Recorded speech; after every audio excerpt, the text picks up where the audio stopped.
Good morning, everybody, and welcome to another Student Hub Live event. Today, we have a really special event. We have a showcase from Wellbeing, Education, Languages and Sport, and we've got a really super programme lined up for you today. It's lovely to see some familiar faces in the chat today.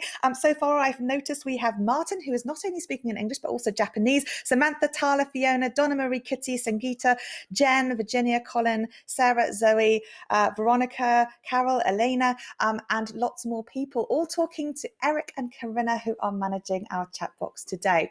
And it's lovely that so many of you are happy, nice and warm weather to enjoy, and you're all chilling out and hopefully making some new friends today.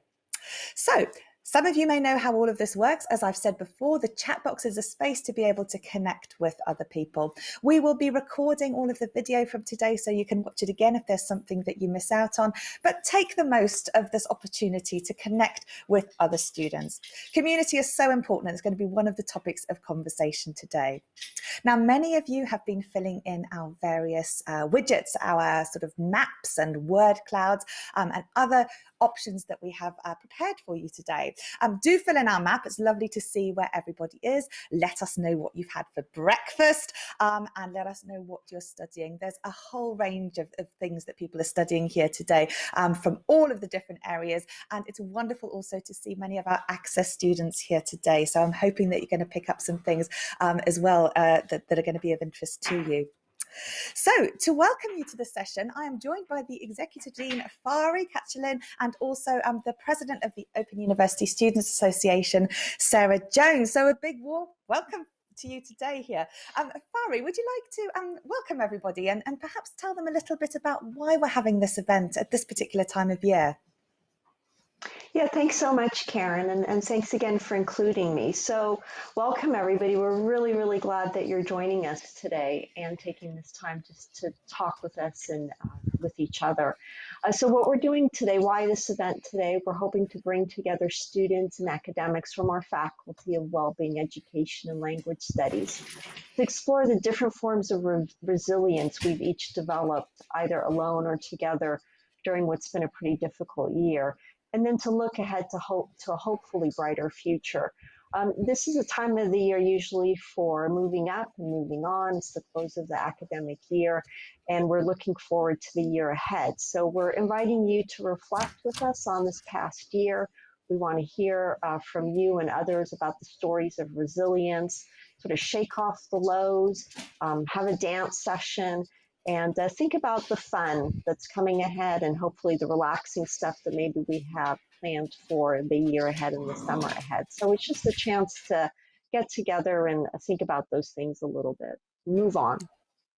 Brilliant. And now you've had a look at our programme as well. I wonder if you can tell people what to look forward to. You've mentioned a whole range of excellent things that we've got lined up. Yeah, we've got a bunch of stuff. So really, again, encouraging you to reflect on the highs and the lows of the year. Think about the things that you've learned in terms of resilience, and then imagine what a better future could hold in terms of study and work and life. So what we're going to be doing today is hearing and sharing stories of resilience, of hope, joining in discussions about the importance of standing up against all forms of discrimination and racism, because it was quite a year for that, especially during times of crisis. Things like that tend to happen, so we want to talk about that. You're also going to get a chance to hear about what's going on in the faculty in the different schools. For example, the Children's Research Center, the School of Languages and Applied Linguistics, the School of Education, Childhood, Youth, and Sport. And basically just join us in celebrating a year of making it through, thank goodness, and then also making things happen, looking forward, building on our resilience. So a lot of good stuff happening today, including, like I said, some fun activities and dance sessions. So hope you enjoy Brilliant. it and take advantage of as much as you can.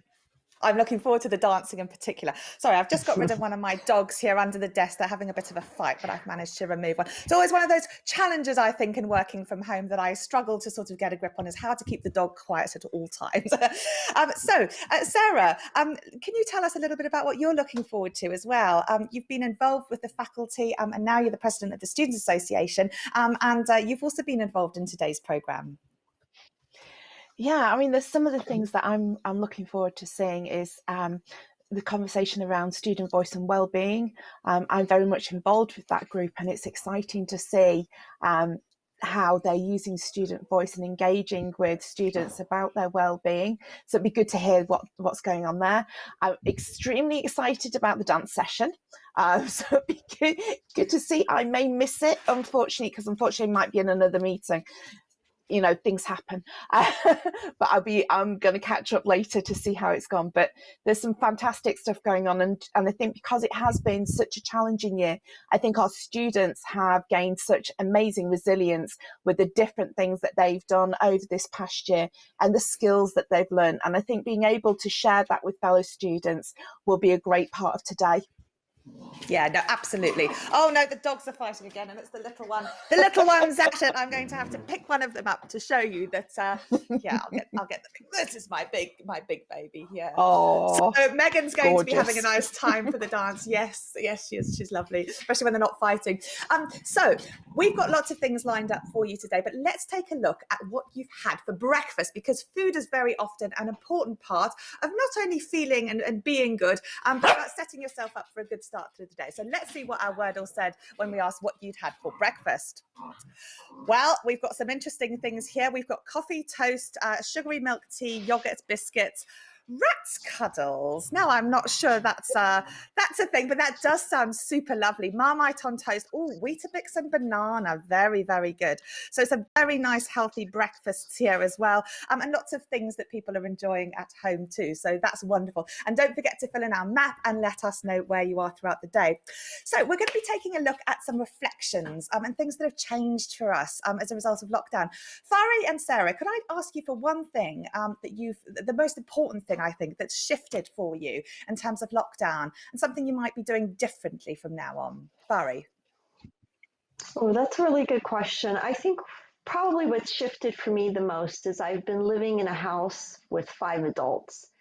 And I think I've learned that there's only so much energy I've got, only so much I've got to give. And so I've actually learned to get better at ignoring other people, stay in my own lane, turn a blind eye to the mess in the kitchen, and live and let live. So I think that's been probably a very good lesson in resilience for me. Absolutely. I think saying no and knowing your limitations and being confident in doing that is so important. It's really important to look after our well-being. Otherwise, we're no good to anybody else, are we? Absolutely. So, Sarah, what's sort of changed for you?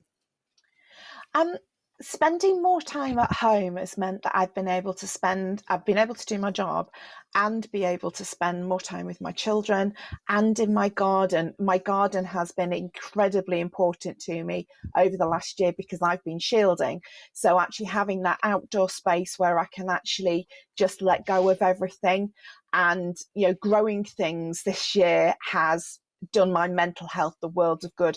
I've grown onions and they taste good, to be able to just pick an onion out of the ground and know that you've grown it and eat it sort of almost kind of ground to plate, that's been amazing. And so I'm in my second year now of growing things. Some haven't worked, but it's doing me good going out and checking on my vegetables and checking that things are going good, and it gives me that space to move away from my studies, move away from my work, get a bit of space for my kids. It's really done me good, and I think it's something I'm going to carry on.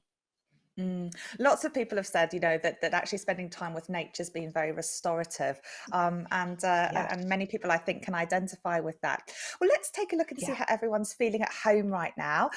So we asked, how are you feeling? And we've got lots of lovely emotions here: happy, excited, hooray, interested, exhausted, oh dear, suspicious, hat on, hip hip, peckish. Yes, I think we're all peckish after hearing about the breakfast. Eager and keen, and enjoying the sun. Motivated, happy, and excited are the keywords that are coming up. But overall, lots of positive feeling. And with that in mind, Eric, you stepped in today to host our chat there. So I wonder if you might share some of the things that people at home are talking about right now. Eric's also a member of our faculty, and he's going to be relaying your comments and questions to our guests today. Eric, how's everyone doing?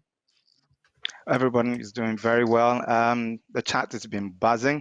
We started off with sort of comparing notes about the weather. It's great. weather here in Northampton. We've got some feedback from colleagues all around the country. We've got sunny weather in Milton Keynes, East London, South Wales, Chichester, Sheffield, Northampton, Cornwall.